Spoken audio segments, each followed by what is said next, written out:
I've talked a lot about Prince of Egypt before on Nostalgia Critic, both on the top 11 underrated nostalgic classics and the old versus new of Prince of Egypt versus Ten Commandments. So I'll try to keep this relatively short and try to say stuff I haven't said before.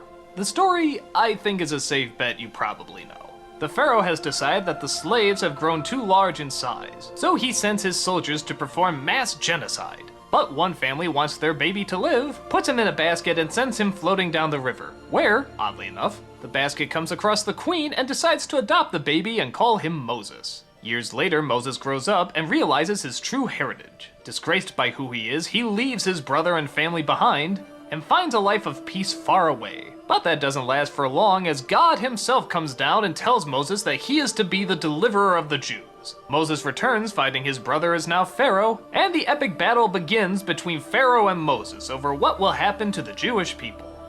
The film is gorgeous. This is one of the best looking animated films I've ever seen. I'm not even really a big fan of Egypt or the desert, but by God, the shots and the angles they get in it, it's just unbelievable.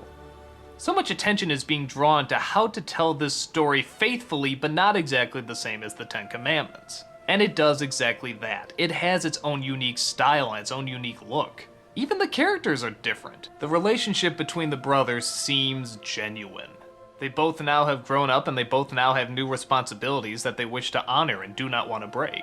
But at the same time, they're still family. And this is what makes great drama. There's Val Kilmer as Moses and Ralph Fiennes as Ramesses, and both of them are fantastic.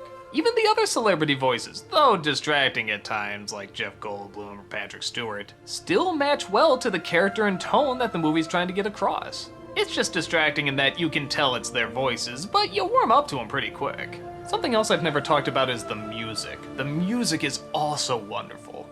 I think the theme they have for the burning bush is one of the most comforting, nicest themes I've ever heard. It's just a great sound and creates this wonderful mood.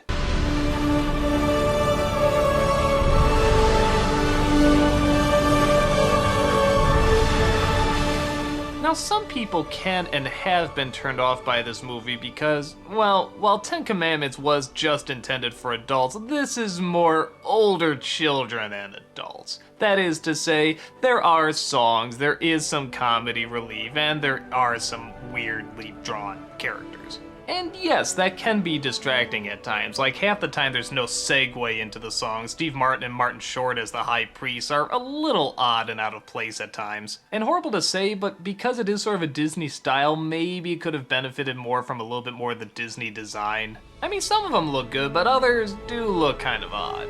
But with that said, the distracting moments are never too distracting. And you know what? I like the songs. I think they help move along the story, and they do it in a very visually and musically interesting way. So I don't mind them, I think they really work.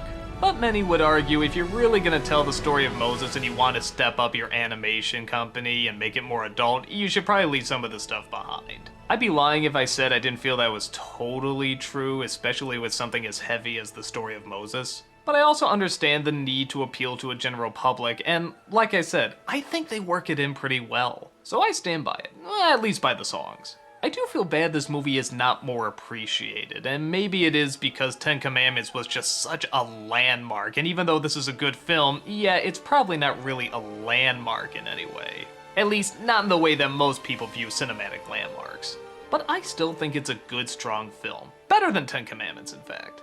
It has great characters, it has a timeless story, it has wonderful music, it has breathtaking animation with some breathtaking visuals. Even if you're one of those people that can't fully get into it, I still say check it out because there is some really great stuff in it. And I think the story of Moses deserves to be told from a different point of view, and this is a very smart point of view. What else can I say? I love it. I've seen it a million times before, and I'll definitely see it a million times again.